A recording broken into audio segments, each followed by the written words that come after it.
Welcome back to Life Unfiltered. So one of our goals this year, or intentions, is to improve our communication. And Jackie found this great article called The 12 Roadblocks to Communication. Yeah. When I looked at it, I said, ooh. I said, I've did a lot of these. I'm like, that's so sad.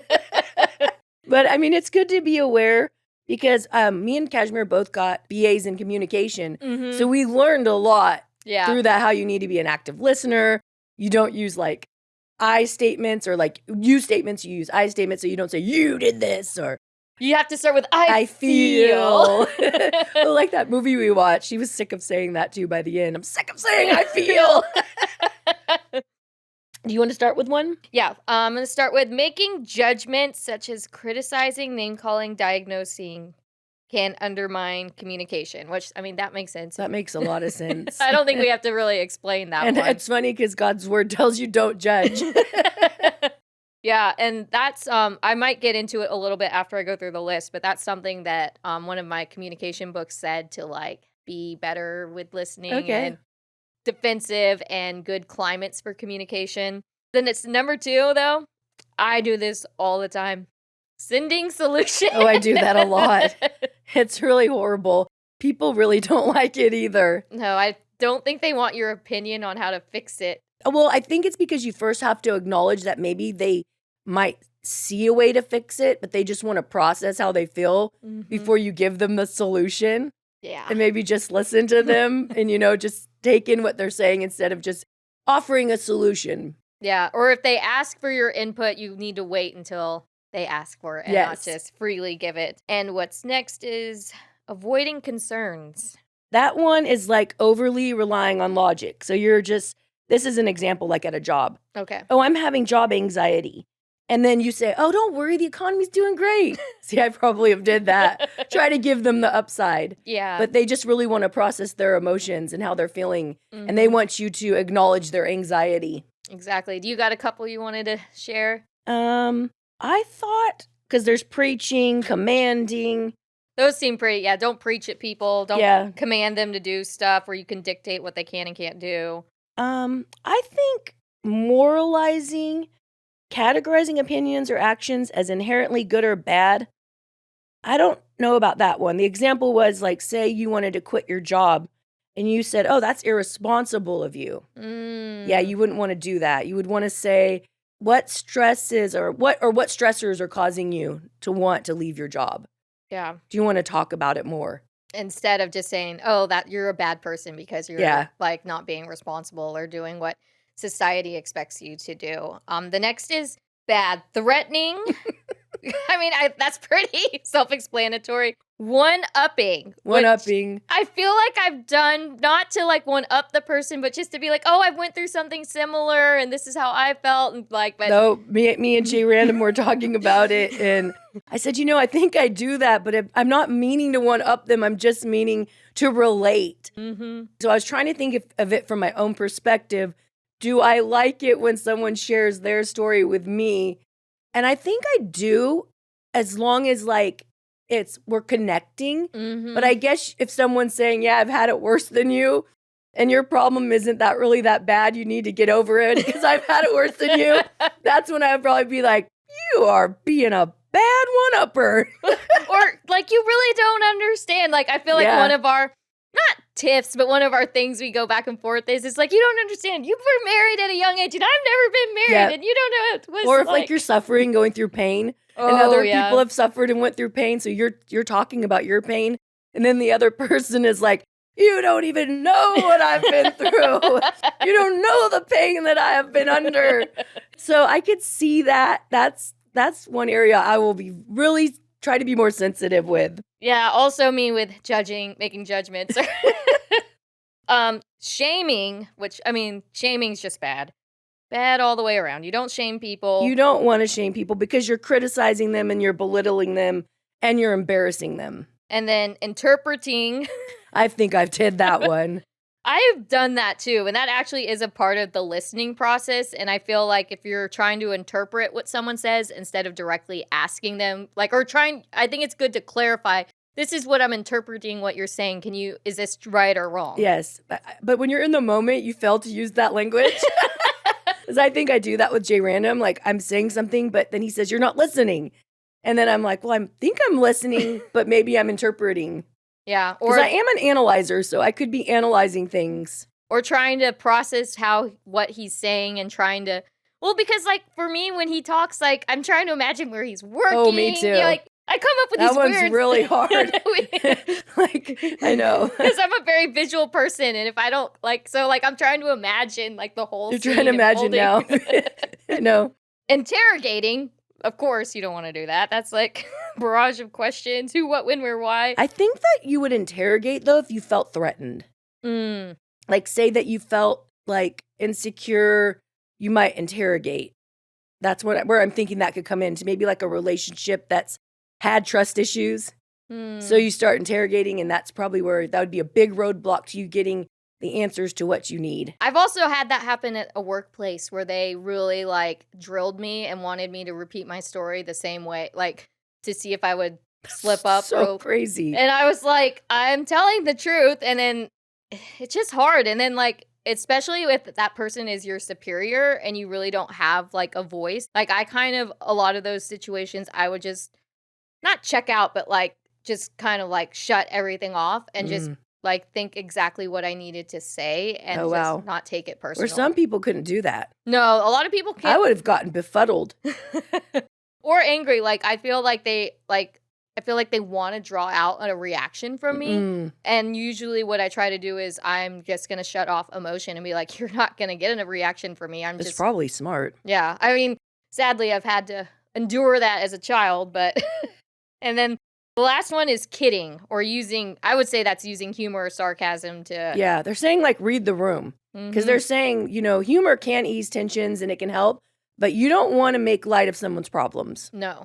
Exactly. Like make a joke and because you don't want to deal with it. I could see these roadblocks helping in interpersonal relationships, especially between people that are married or your friendships, because what they're saying is to really help this, because Jerry's like, well, what do you do to fix it?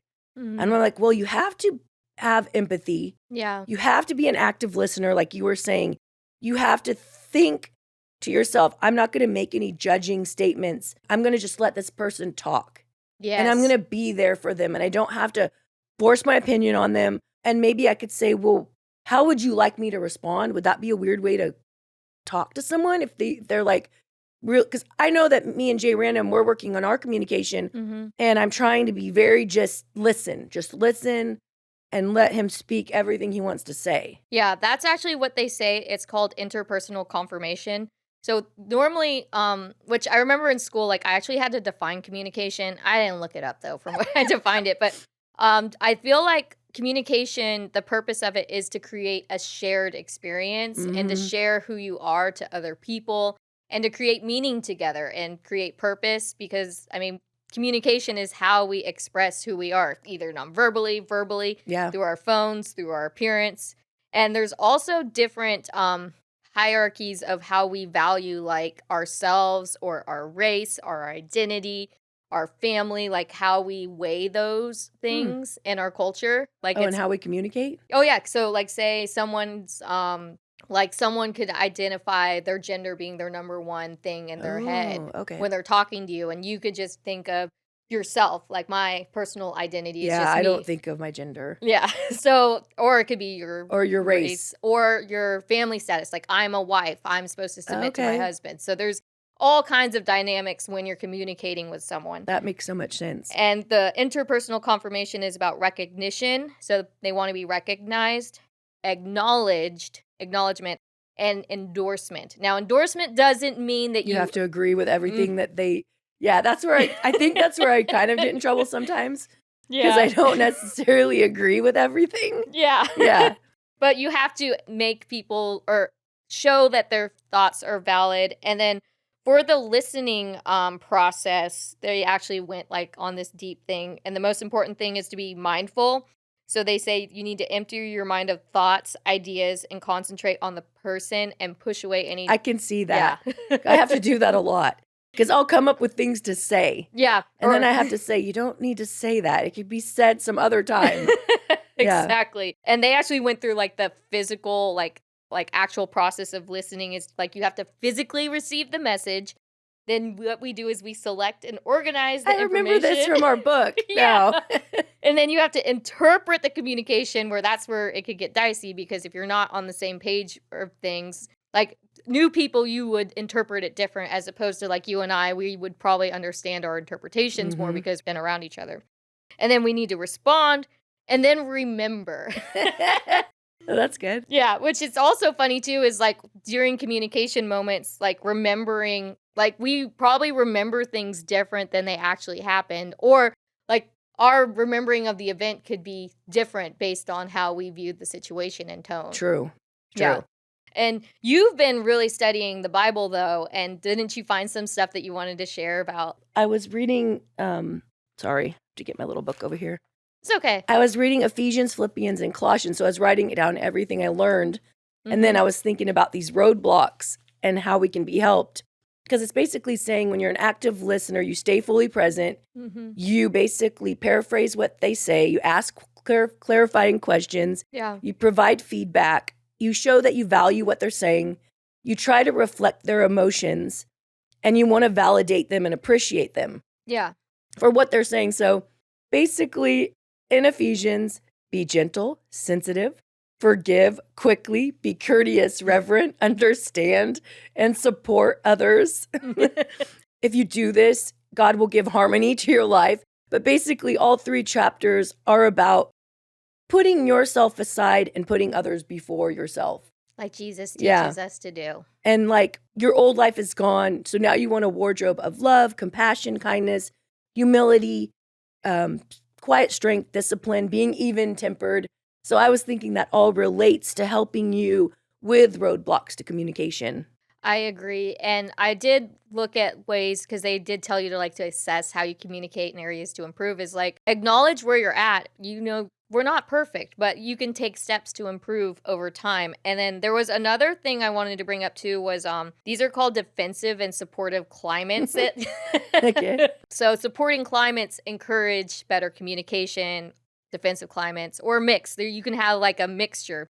So like they say, one was evaluation versus description. So say like I could say, oh, that's a bad report. And so that's me evaluating what the report is, as opposed to this report needs background information. So you're saying what's wrong, but without using your personal judgment, like I versus you. I could see that. They also, my favorite one is they also said, like, you don't say that person is rude. You have to say that person seems rude. Like you can't call someone a liar. Yeah. Because we all lie, so we all have the nature to lie. My favorite is saying that person I feel is misrepresenting the truth. That's good. They also say neutrality versus empathy, which I thought was interesting. So they don't want you to remain neutral. So I guess if someone is like bearing their heart, they would want them to show empathy, which I actually know I would say that, because I've had somebody be like, well, I thought you'd be over this by now. Yeah, you wouldn't want to hear that. No. You'd want some compassion. And then, yeah, that's pretty much the basic. I'm seeing if there's anything else. Oh, did I do improve perceiving? I don't think so. Okay. So that's avoid mind reading, or we understand what a person thinks. I think I have done that, where I assume someone's thinking something that they're not. Check perception with others, like get clarity, distinguish facts from inferences and judgment, and monitor your self-serving bias as to what your agenda and what you're trying to do.